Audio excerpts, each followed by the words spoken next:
Andy in the attic here with another quick video on marketing for coaches, therapists, and practitioners, although this one isn't really about marketing so much.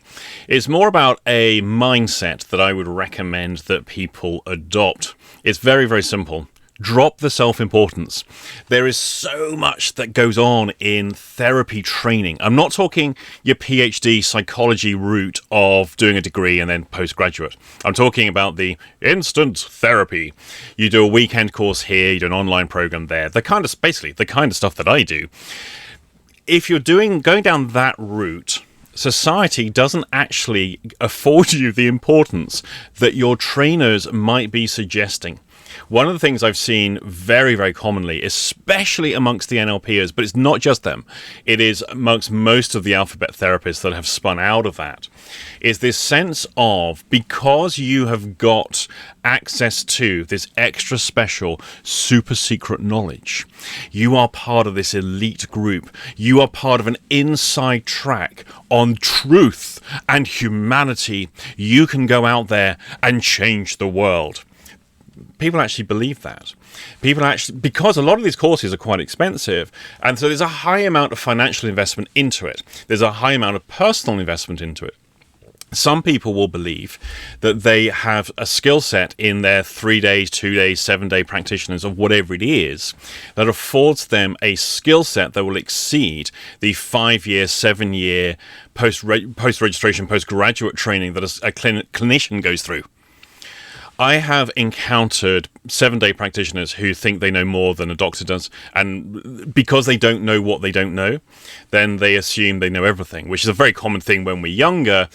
It's worrying to see when this is fully grown adults who have done a brief introduction to something, they've got a particular skill set, or have had access to a particular skill set, whether they developed it or not, and now they're an expert more so than people who are actually working in the field for years and years and years. This is a particular problem. Now, the amount of conceit and arrogance that I see coming out of a lot of therapists is just extraordinary. I'm with Jordan Peterson on this one. A lot of them can't even tidy their room, and yet what they're trying to do is change the world. At least they think they're able to change the world, whether they're actually achieving that or not.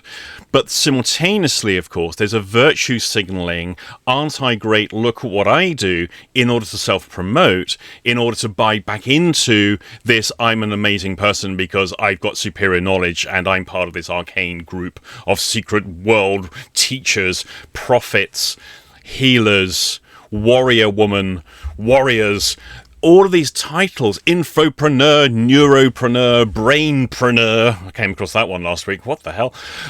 Everyone's a preneur. Most of them are unemployed, but they start self-aggrandizing in these different ways. Drop the self-importance.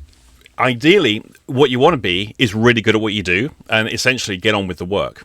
All the years I spent trying to be important, because I was one of those people, I was a complete idiot, probably still am. All those years I spent, I was never actually as successful as I liked to portray to myself, and I tried to portray to the world. The moment I realized I was being a bit of a dick and stopped doing that nonsense and just got on with the work, then actually I became self-employed and became, well, you can see the mansion in which I live.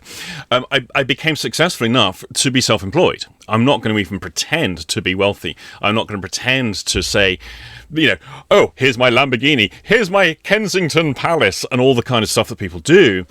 Weirdly, that promotion of wealth to demonstrate how successful they are, that's all a bit weird as well. Bit of a YouTube culture thing, I think, coming out of the financial freedom set.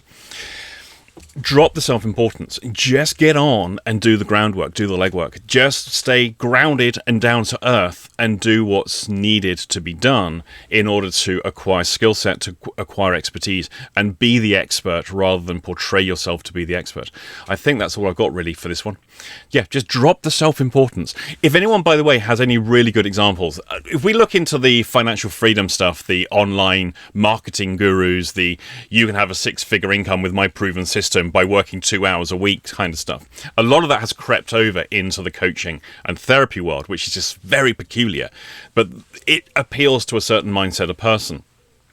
If anyone has some really good examples of that, do please stick them in the comment section. I would recommend check out the 2 channels I will link in the description below.